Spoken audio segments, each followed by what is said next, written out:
de Francia, director del Foro de Economía Alternativa y Heterodoxa.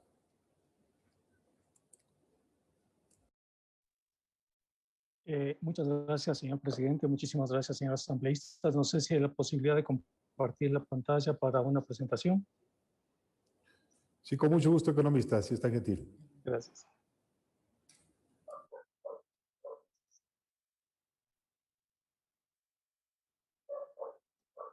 Se encuentra habilitada yo para proyectar en la pantalla.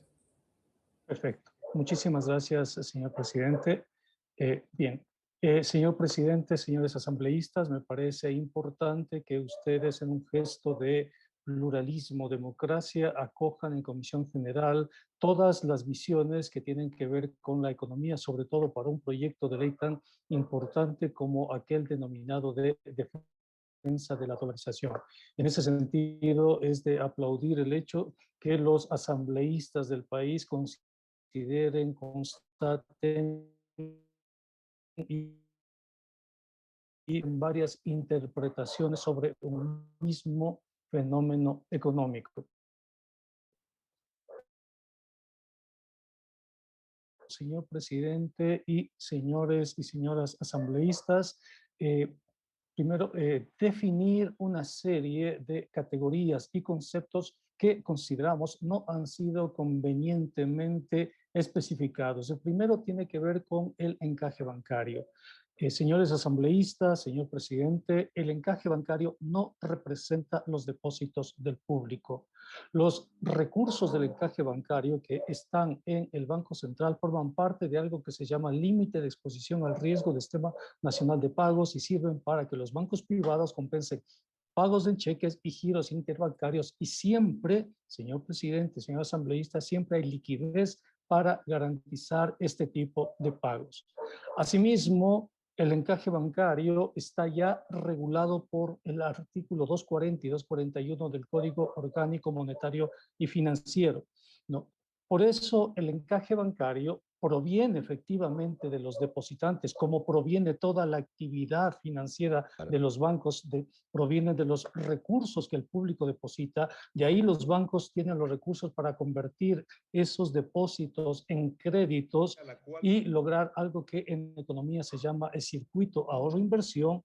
El encaje bancario proviene de los depositantes, pero regula el crédito, es decir, forma parte de los activos de los bancos. Por eso los bancos privados lo registran como activos restringidos, ¿no?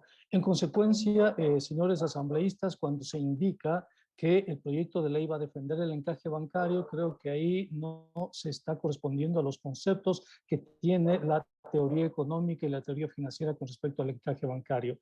¿Dónde están los recursos que defienden a los depositantes del sistema financiero en una institución que se llama COSER, que es la Corporación de Seguro y de Depósitos, y que está codificada en el artículo 79 del Código Orgánico Monetario y Financiero? Los recursos del COSEDE, señores asambleístas, no se registran y no forman parte de las reservas internacionales. Forman parte de fideicomisos que además tienen la prohibición de invertir en obligaciones del Estado, de acuerdo al artículo 327 del Código Orgánico Monetario y Financiero. Los bancos privados, cooperativas y seguros registran sus pagos al COSEDE como gasto, ¿no? Por eso creo también que sería conveniente, señores asambleístas, indicarles cuál es el concepto legal, no ideológico, no lo que yo opino, sino cuál es el concepto real de las reservas internacionales. Y eso está tipificado en la ley. En las reservas internacionales están las divisas, los activos netos de instituciones financieras en el exterior, unidades de cuenta emitidas por organismos monetarios internacionales como los derechos especiales de giro del Fondo Monetario Internacional, oro monetario y no monetario, posiciones de reserva con organismos internacionales como el FLAR, por ejemplo, saldos a favor del Banco Central en los acuerdos bilaterales y otros activos externos en divisas. Ustedes pueden visualizar que en los activos externos del Banco Central no constan los depósitos del público, no forman parte de eso. En los pasivos del Banco Central constan las obligaciones con el exterior pagaderas en divisas, los créditos otorgados por organismos internacionales, los saldos a pagar por el Banco Central del Ecuador en los acuerdos bilaterales y multilaterales y otros activos pasivos externos en divisas. En consecuencia, esto es la ley, esto es lo que dice el artículo 133 del Código Orgánico Monetario y Financiero. Señores asambleístas, señor presidente, ustedes pueden constatar que ni en los pasivos ni en los activos se registran los depósitos del sector público, los depósitos del público en las reservas internacionales, ¿no? Por eso considero importante que además se visualice lo siguiente. ¿Para qué sirven las reservas internacionales? No cumplen, señores asambleístas, ninguna función macroeconómica porque la economía es dolarizada. Por ejemplo, en el caso de Colombia, las reservas internacionales sirven para proteger el tipo de cambio. En el caso de Argentina también es muy parecido. La posición de reserva internacional da una señal a los mercados y mantiene el tipo de cambio del peso, por ejemplo, dentro de la banda o dentro de las expectativas o de la flotación que se haya diseñado. Para eso sirven las reservas internacionales. Esa es su función macroeconómica. No tienen otra función macroeconómica. Por eso, las reservas internacionales, señores asambleístas, no pueden respaldar el volumen del circulante, por la sencilla razón que dependen de los flujos de la balanza de pagos, y flujos que pueden ser altos en determinada circunstancia o pueden disminuir cambiando la circunstancia. Y las reservas internacionales no manejan recursos del público, ¿no? Porque solo constan las cuentas del Banco Central, activos y pasivos que acabo de describir. Y ustedes pueden apreciar en el siguiente gráfico, estimados asambleístas, el volumen de la dolarización y el comportamiento de la dolarización al mes de febrero del presente año con las posiciones de reservas. Y ustedes pueden apreciar que son divergentes. La línea azul representa el volumen de la oferta monetaria total, medida como M2 es la dolarización. Al mes de febrero, la dolarización tenía un tamaño de 63.400 millones de dólares. En la línea de abajo, la parte roja representan las reservas internacionales, que al mes de febrero representan alrededor de 5.400 millones de dólares. Entonces, ustedes pueden ver que no hay relación entre estas dos variables. La dolarización juega en un andarivel o en una cancha, las reservas internacionales juegan en otra cancha, tienen otra lógica, tienen otro comportamiento. Y esto puede apreciarse, señores asambleístas, en lo que se llama la ecuación de la dolarización. La dolarización no depende de las reservas internacionales. La dolarización depende de la balanza de pagos. La dolarización depende de lo que se llama la preferencia por la liquidez y el multiplicador monetario. Eso es lo que dice la academia, no es un invento del economista Dávalos, no, la academia, los papers y demás establecen que no hay relación directa de reservas internacionales con la dolarización. Por eso, ¿no? Para que ustedes puedan visualizar, la dolarización se sostiene por mayores flujos de entrada en balanza de pagos gracias a que, por ejemplo, el precio del petróleo tuvo una mejor cotización en los mercados de hidrocarburos, menores flujos en salida de balanza de pagos, se detuvieron, por ejemplo, pagos en rentas o en servicios y preferencias por la liquidez estables en el tiempo. Es decir, no hay corridas bancarias, no hay fugas de capitales, eso mantiene la dolarización. Y la dolarización es fuerte, vean ustedes, 63.000 millones y el multiplicador monetario 2.3 da una cantidad importante, es decir, cuántas veces un billete, ¿no? O un depósito circula antes de ingresar al banco o al Banco Central. Este es el tamaño de la dolarización, estimados asambleístas. Aquí está la dolarización al mes de febrero del presente año. De la dolarización, ¿no? La parte azul son los billetes y monedas, 17.679 millones. Son las denominadas especies monetarias en circulación. La parte roja son los depósitos a la vista, 10.000 millones. Y la parte más importante de la dolarización, estimados asambleístas, se llama cuasi dinero. Es el crédito de los bancos. Los créditos en todas las economías del mundo generan liquidez y Ecuador no es la excepción. En consecuencia, esto es importante porque ustedes han escuchado muchísimo el descalce. Ya vamos a demostrar que no existe tal descalce, ¿no?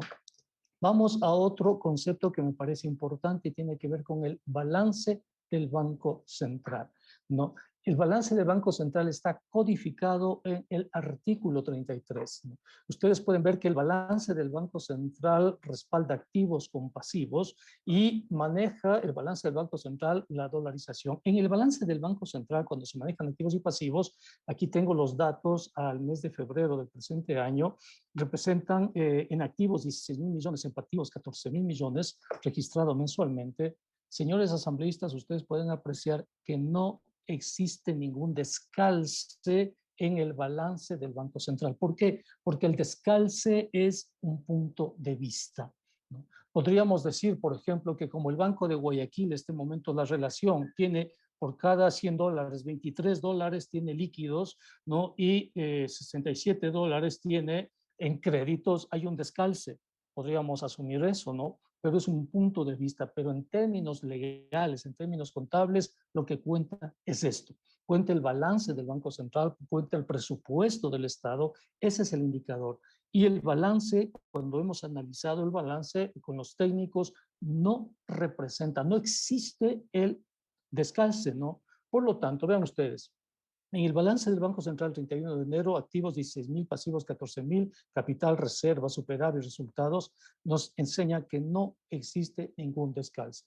Con con esas apreciaciones conceptuales que les permitirían a ustedes, señores legisladores, tomar una decisión frente a un proyecto de ley tan fuerte y tan complejo como el defensa de la dolarización, paso a lo siguiente. Primero, la regla de respaldo. En la regla de respaldo se establecen los 4 sistemas, como ustedes saben, deben haber escuchado muchísimo hablar de eso, ¿no? Yo he hecho un ejercicio con con el primer sistema. ¿Qué dice la regla de respaldo? Dice que dentro del balance general del Banco Central se crean los siguientes sistemas. Primer sistema, en este pasivo se registra, ¿no?, las especies monetarias acuñadas por el Banco Central, los títulos valor del Banco Central, ¿no? Y dice todos los depósitos de otras sociedades de depósito que comprenden bancos privados, mutualistas, cooperativas de ahorro y crédito y bancos públicos con depósitos a la vista. Estos pasivos deben ser cubiertos en un 100%, dice, con los activos de la Reserva Internacional.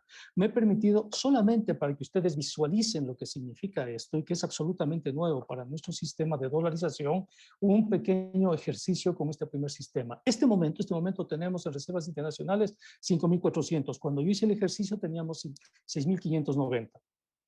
En otras sociedades de depósito teníamos 5.574 y moneda fraccionaria 79 millones. Si nosotros cubrimos, ¿no?, con activos de la reserva el primer sistema, nos quedarían para el segundo sistema, donde están depósitos de otras sociedades financieras, básicamente el BIES, ¿no?, y Petroecuador, nos quedarían 856 millones para pasivos de 2.300 millones.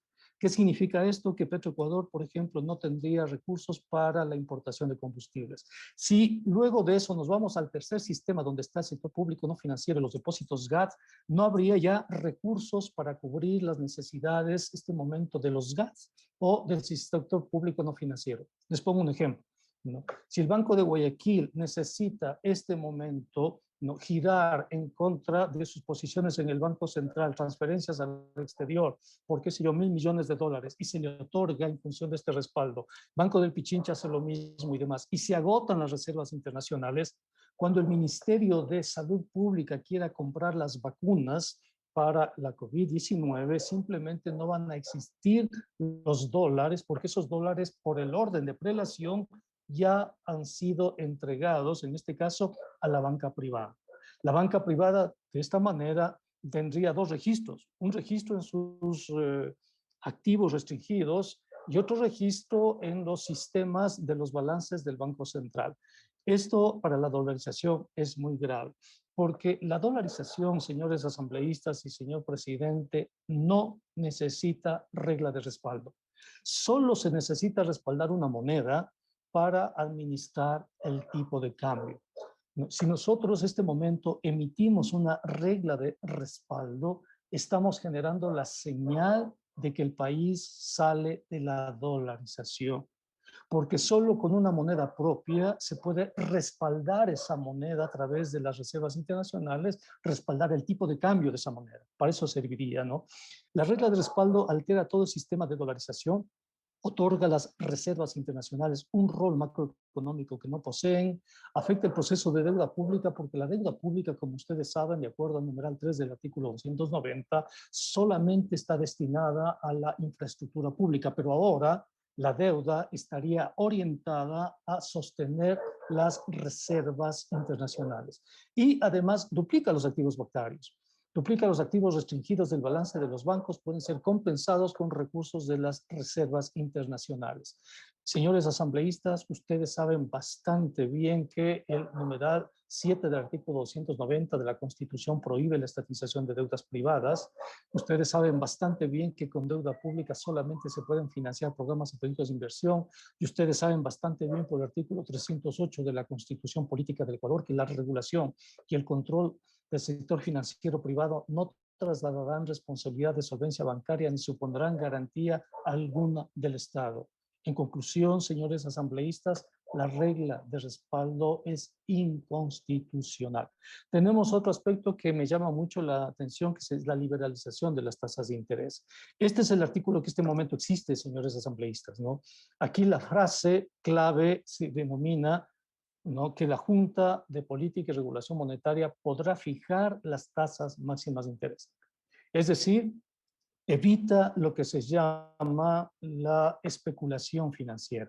Y aquí está la propuesta de ley. Se elimina esta frase. Se dice establecerá el sistema de tasas de interés. ¿Cómo generalmente sucede en las burbujas especulativas? ¿Qué nos dice la teoría económica de las burbujas especulativas? Que siempre las burbujas especulativas empiezan para captar el ahorro nacional. Es decir, cuando se liberalizan las tasas máximas, una cooperativa o un banco ofrecer el 6-7%, ¿no? La competencia ante esa señal decide subir al 9-10%. Los otros bancos, para no quedarse fuera de este ciclo ahorro-inversión, deciden subir la tasa pasiva al 12-13%. El spread empuja hacia arriba la tasa activa de interés, porque si un banco entrega 13-14%, tiene que cobrar 25-30%, una tasa de interés. Señores asambleístas, esto ya nos pasó en la Ley General de Instituciones Financieras que la legislatura de ese entonces aprobó en 1994. Asimismo, en esa coyuntura se liberaron las tasas de interés y el momento en que se liberaron las tasas de interés dimos paso a una burbuja especulativa que, como ya es parte de la historia nacional, reventó en la coyuntura de 1999. Otro aspecto que me preocupa mucho es la prohibición de financiamiento al gobierno porque crea simetrías importantes, ¿no? El gobierno tiene prohibido el financiamiento desde el Banco Central, pero no tiene prohibido el sector privado ese financiamiento. Entonces, al gobierno se le está empujando a que se financie por la vía de emisión de bonos, en vez de utilizar los instrumentos que existen al interior de la política monetaria. Se empuja al gobierno a un sobreendeudamiento. Por eso es que cuando nosotros vemos, no es que el gobierno acude al Banco Central y el Banco Central le regala dinero en absoluto. Lo que el Banco Central hace es una inversión en papeles. El Banco Central está obligado, y además eso establece la ley, invierte. El gobierno le dice, si inviertes conmigo, yo te reconozco el 8%. Pero ahora está prohibido eso y el Banco Central tiene que invertir sus recursos en la banca internacional y ganar el 1 o el 2%.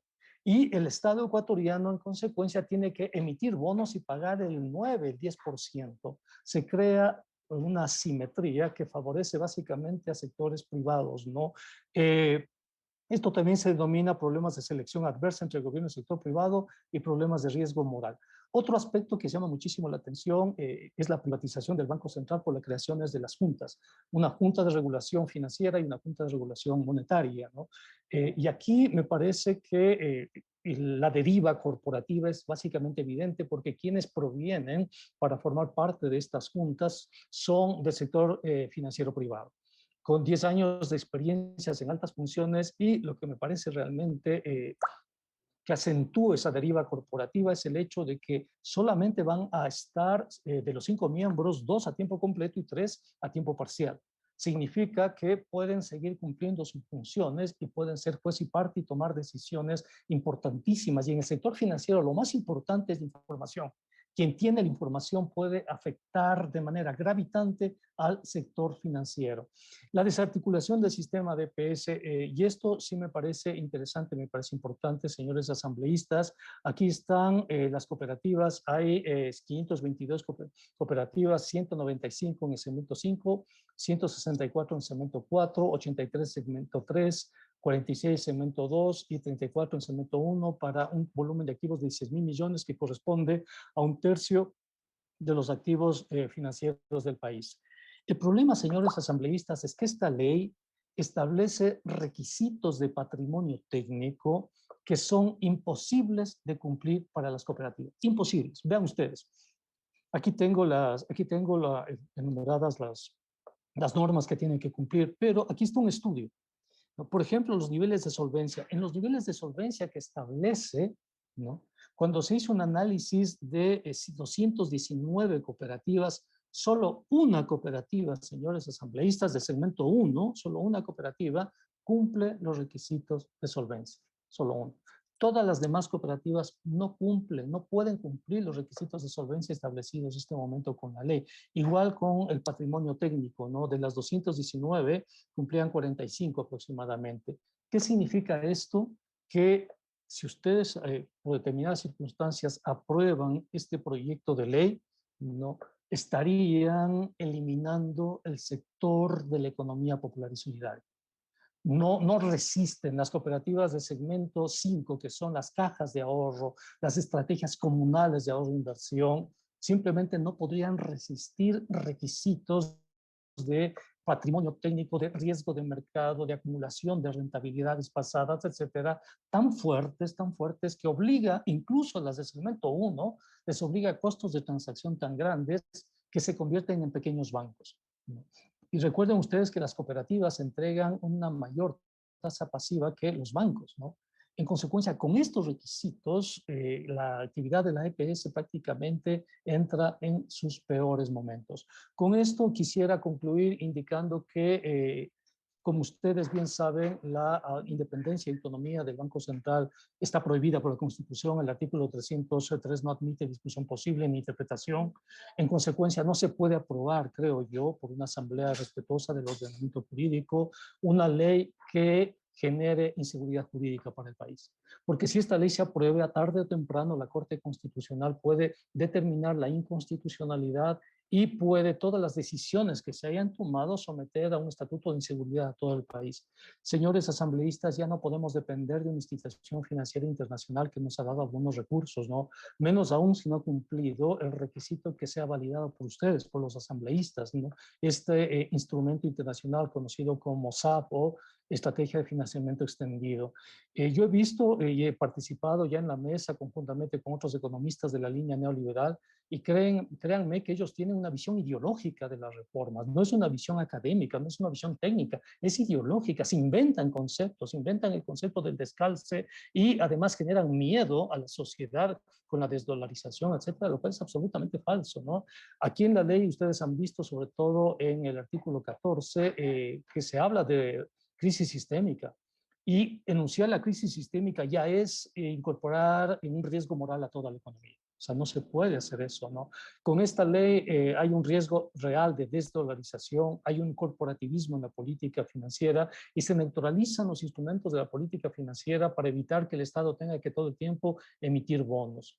Yo apelo muchísimo a su sensibilidad, a su patriotismo, al apego que ustedes tienen al ordenamiento jurídico, para que ustedes, señores asambleístas, puedan darle una señal al país de que esta asamblea se fue cumpliendo con la ley, se fue cumpliendo con la Constitución y, en consecuencia, ha negado y ha procedido a archivar este proyecto de ley económico urgente. Muchísimas gracias, señor presidente y señores asambleístas.